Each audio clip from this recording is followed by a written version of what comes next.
Hello, this is Vera. I am here in Greece, in Argos, Greece, which is the most ancient city in Europe and probably one in the world, probably after Eridanu in southern Iraq. And this city was built after the flood, and the person that's most famous over here is Hercules, which is also came from the house of Uruk in Iraq, and the city is commemorated in him. You can find it in front of St. Peter's Square in Argos, and this is an amphitheater in Argos.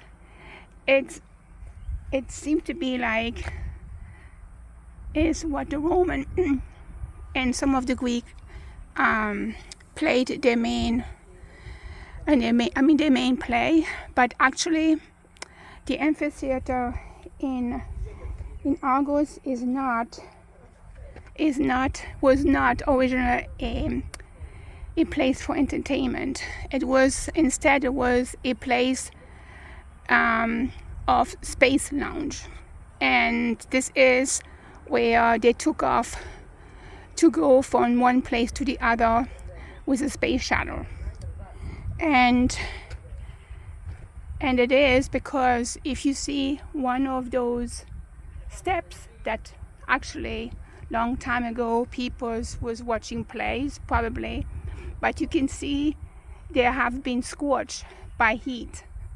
They're made out of I believe of volcanic rocks, but what you can see some part of scorched heat when a space shuttle takes off, and all the heat that produced to the for this takeoff would produce a tremendous heat.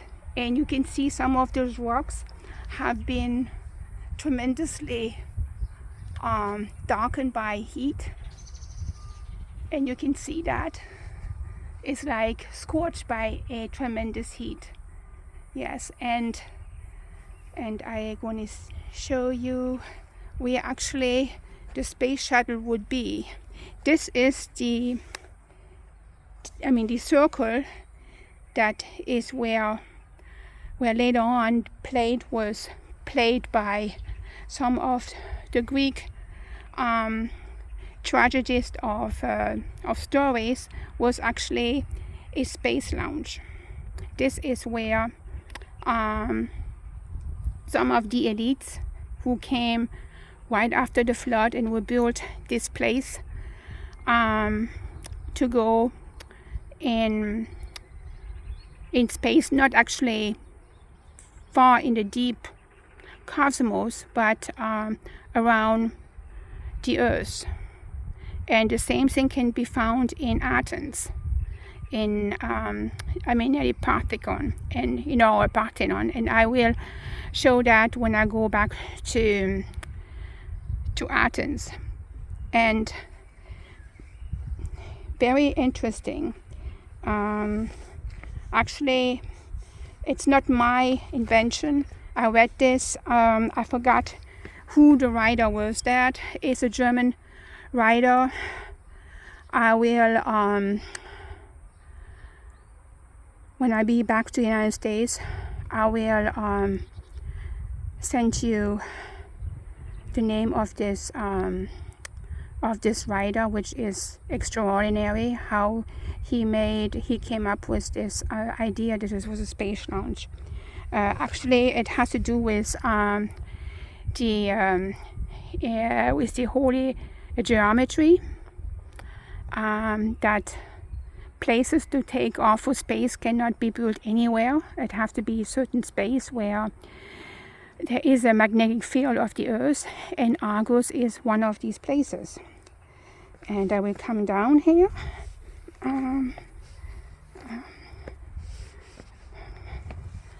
And I will show you some of the things that you can find actually in Greece as well. I mean, not in Greece, as in Athens. We are in Greece, sorry. In Athens, on the Phoenix Hill. And here are those big rocks. Not really rocks, but these are megaliths, stones that there was furnished, and they are very big, but I will show you more than that. But very interesting, very, very interesting. And you can see from the rocks are more in a charcoal color on the bottom of the amphitheater than on the top. So the heat must have been very intense for takeoff. And you can see how dark grayish they are. And when you see on the top, they're less tarnished. But let's go here. This is actually, here I am in the middle where the takeoff took place. This is the middle of the takeoff of going to around the atmosphere of Earth. I don't believe they had at that time the capability to go in deep space, especially after the flood, where everything was destroyed, because the place that was where the original came from was, what today is Babylon, Uruk, Lassak, and many of those places in southern Iraq, especially the place of Eridu.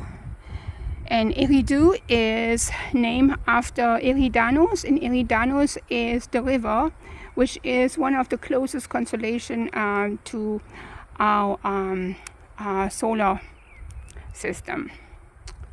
So this, which basically Eridanu is also the name is the river Euphrates, and the river Euphrates is also by the name of the Jordan River. It's one of the same rivers, so it's not a different river. They're the same rivers. Okay, so I'm gonna show you some of those big megalith rocks, or not boulders, but they have been man-made, and you can see that they're very much polished. Oops, be careful here. Here you can see it's just one piece, and it's very much polished, and is of incredible precision how this is done.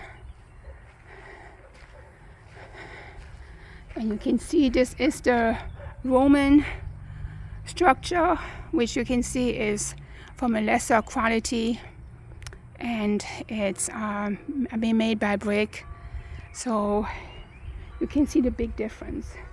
Here you can see some of those, sorry about the some of these things there around here, because this is very isolated.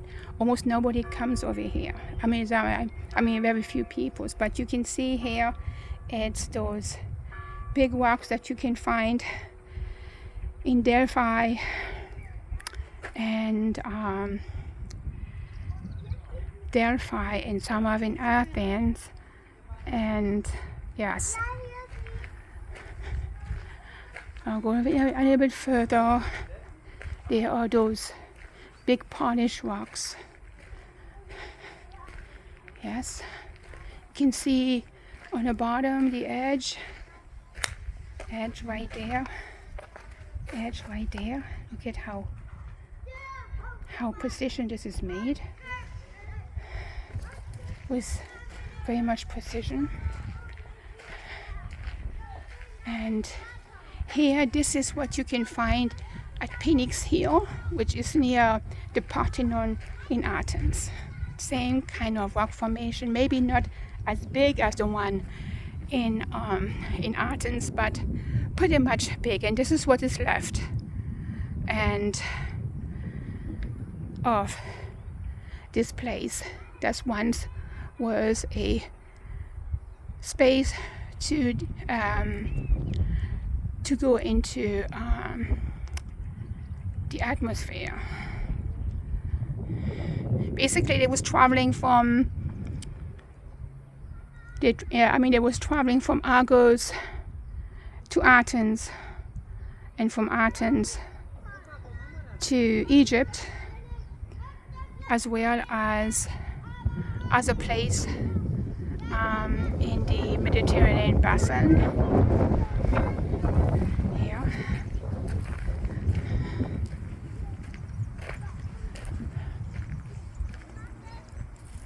Here you can see this is another one piece of rock that has been created that is very polished. Here again. So again, part of it is has been reconstructed by the Romans. There is also Hadrian built an aqueduct, which of course is probably he did not build it, but he reconstructed, because you can see the difference. The difference is you have those megalithic construction on the bottom, and on top you have those bricks that is made by the Romans, which is less precise. And it was just a reproduction, because if you have a space launch, you need also have water. Water was very important to go up to space. It was very important. So you can see all those precise, megalithic rock with a difference than from the bricks.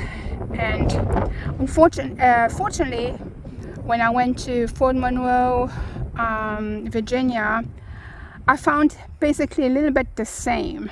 I found that the foundation was more has more strength, was more had more, how can I say, was stronger than the upper that was made out of brick as well.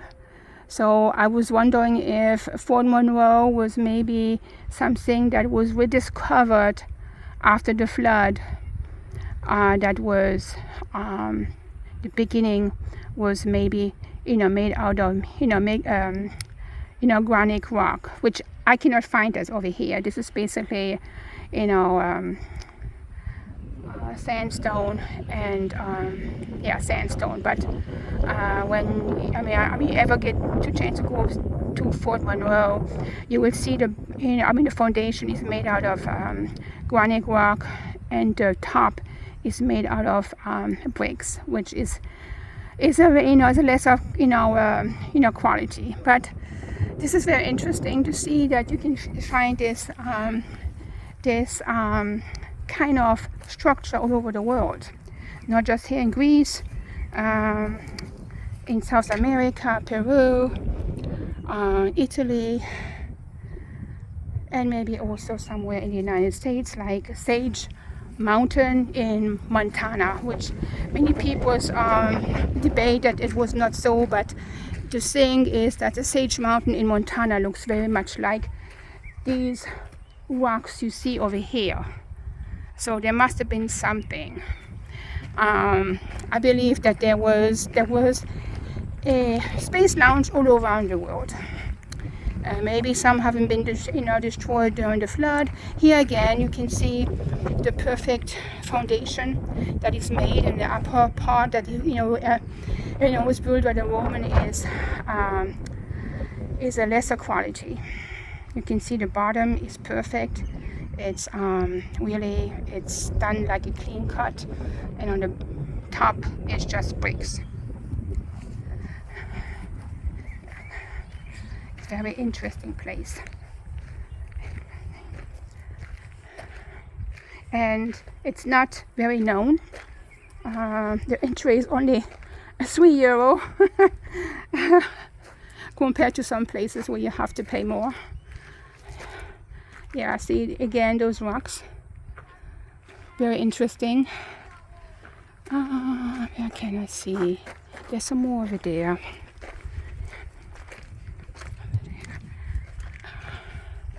People come over here, but they only see what what the Roman has done, which is not so. But again, here it's I'm going to finish this video, and I just want to share that with you. This is the amphitheater in Argos, Greece. If you ever get there, it's very easy to get from here to Athens. It's a 2-hour drive by bus, or if you rent a car. And yes, this is the oldest city in Europe, and maybe the second oldest city in the world. Who knows? We don't know, but very old. Thank you for watching, and you have a nice day. Bye bye.